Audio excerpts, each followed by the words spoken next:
1 of this series discussed the importance of a conceptual framework in organizing thorough literacy assessment and instruction. We identified 6 critical areas that influence reading success and focused on the personal attributes of readers. In this video, we identify the remaining 5 factors that must be part of a conceptual framework for assessing, planning, and instructing literacy skills. The intent in this video is to simply identify and define the skills, realizing that each skill requires more in-depth discussion for total understanding of its relationship to literacy development. Print and phonological awareness. These 2 skill areas include knowledge of the form, function, and structure of print, and understanding of the alphabet principle. Print awareness is a general term that refers to a broad spectrum of knowledge about literature and print.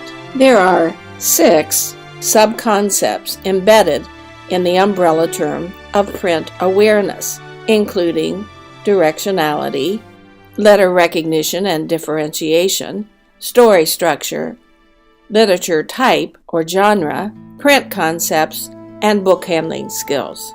Directionality requires understanding that English print is read and written from left to right, top to bottom. Letter recognition and differentiation suggests instant and correct identification of upper and lower case letters of the alphabet in print, regardless of color, font, position, and so forth.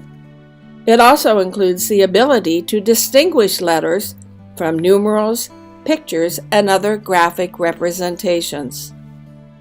Story structure refers to understanding that every story has a beginning, middle, and end, as well as characters, a setting, and plot.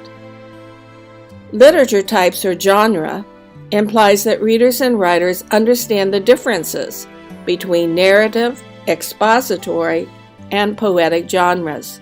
Print concepts refer to familiarity with punctuation, capitalization, letter and word spacing, and so forth, and an understanding of how to use an index, glossary, table of contents, chapter markers, and other structural elements of fiction and nonfiction.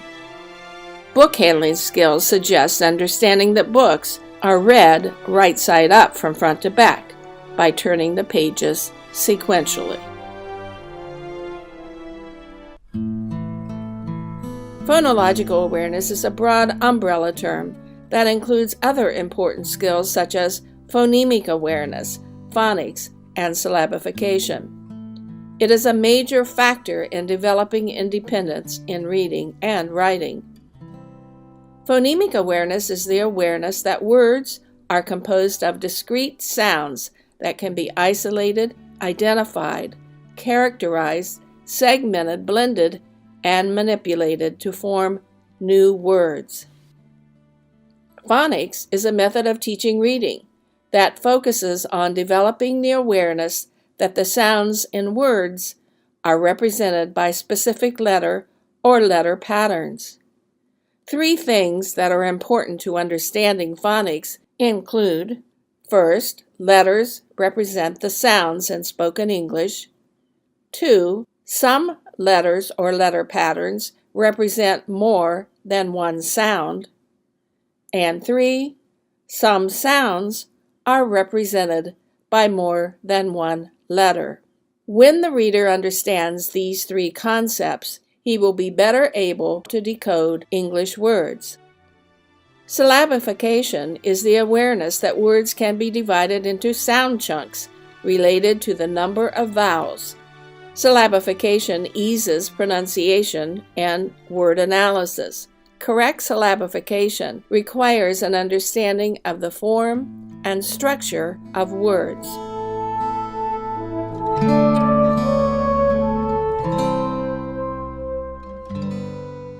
Vocabulary development refers to both the oral and print vocabularies stored in the brain's mental lexicon or mental network of words and their meanings.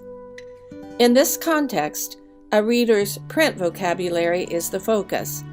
Each reader has several levels of vocabulary.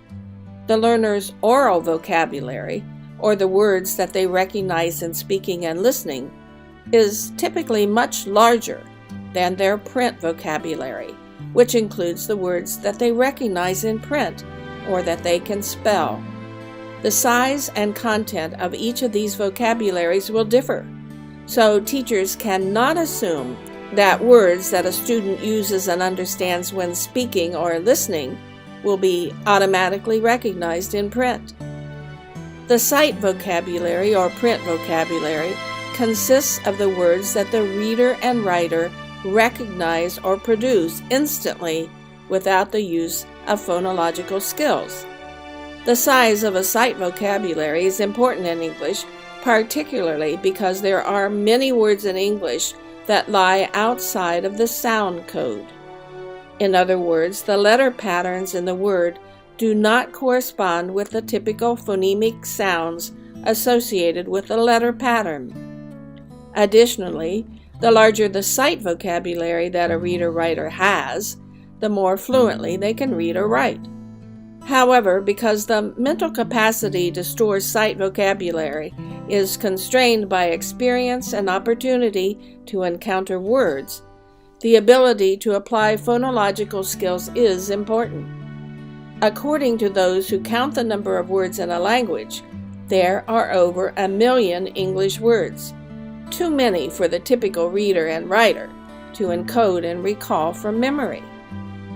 In print, a reader must first identify a word by decoding or breaking it apart into its phonemic and letter pattern elements. Decoding skills enable word identification, or the ability to pronounce a printed word. It is important for teachers to understand that the articulation of a word does not mean that the reader understands its meaning. Rather, it simply means that the reader is able to apply the alphabet principle to link the letters of the word to the English sounds represented by the letter or letter pattern. Word recognition comes next, after the reader identifies the word. Readers and writers use specific cueing systems to help them identify and recognize words.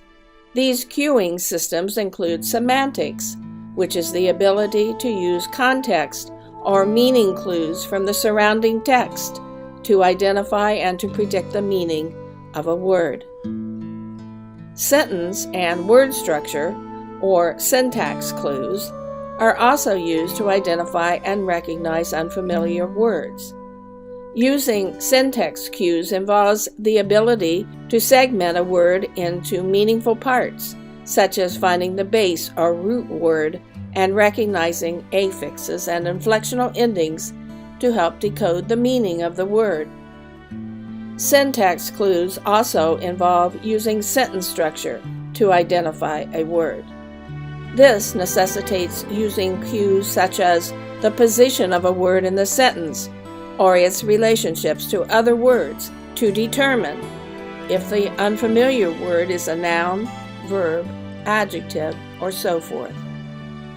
Readers also use visual cues to identify words. Visual cues include recognizing letters and letter patterns and mapping them to particular sounds. It also involves using the word shape to predict the word.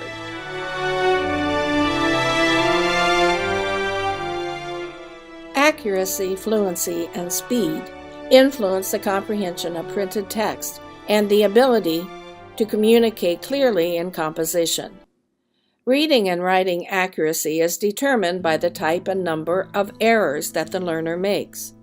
Such errors include omissions, leaving out a word, insertions, inserting words that aren't actually in printed text or aren't necessary in writing, repetitions, reading or writing the same word more than once, substitutions, using a synonym or a word that is similar in appearance or meaning of the actual word in the text, and mispronunciations. Fluency in reading refers to the ability to read smoothly with expression by using appropriate phrasing or thought units to avoid choppy reading. It also refers to attending to punctuation by hesitating at commas, stopping at periods, raising the voice to indicate a question, and slightly increasing the volume for exclamatory phrases. Speed in reading is a double-edged sword. While speed does contribute to fluency and ultimately comprehension, fast reading is not always indicative of efficient or effective reading. Good readers alter their reading speed with different texts. In other words, for reading that is more difficult, the reader will read more slowly in order to concentrate on the significance of key words or concepts. Likewise, the reader will read poetry or a drama selection more slowly than he may read a narrative. Unfortunately, beginning readers frequently equate their reading ability with how fast they can read, rather than judging how well they understand what they are reading.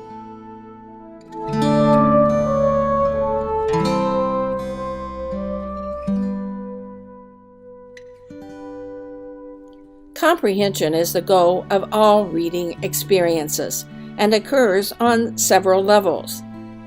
Explicit understanding involves recalling what was written directly into the text. Implicit understanding, on the other hand, involves understanding what is implied by an author, but not specifically explained in the actual text. Implicit understanding involves the ability to read between the lines. Finally, analytical understanding is the ultimate reading skill. Analytical readers analyze the text and judge its accuracy, comprehensiveness, and relevancy. Assessing comprehension requires asking questions on each of these levels. For example, in checking the comprehension of the fairy tale of Snow White, the teacher might ask the following: What did the old woman give to Snow White? Explicit question. Why did the old woman want to poison Snow White? Inferential question. How does the story compare to the tale of Cinderella? Analytical question. Research validates that the greatest interference with comprehension is lack of attention. Depending on whether the reader is reading for enjoyment, reading for information, or reading for analysis or judgment, the amount of attention paid to the text will vary. Distractions from extraneous elements, including one's thoughts about things not related to the reading content, interferes with concentration and comprehension. Fluency also impacts comprehension. The limited capacity of working or short-term memory is an impediment when a reader has to stop at each word to sound it out. By the time the reader has identified 6 or more words by carefully segmenting them into their individual sound chunks, he has more than likely forgotten the first word he identified and has broken the flow required for comprehension of details, and will be lucky even to recall the gist of what was read.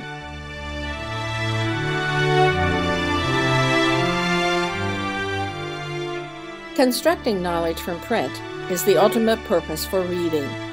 Whether reading for pleasure or reading to learn, the goal of the reader is to understand. Knowledge construction is a personal process.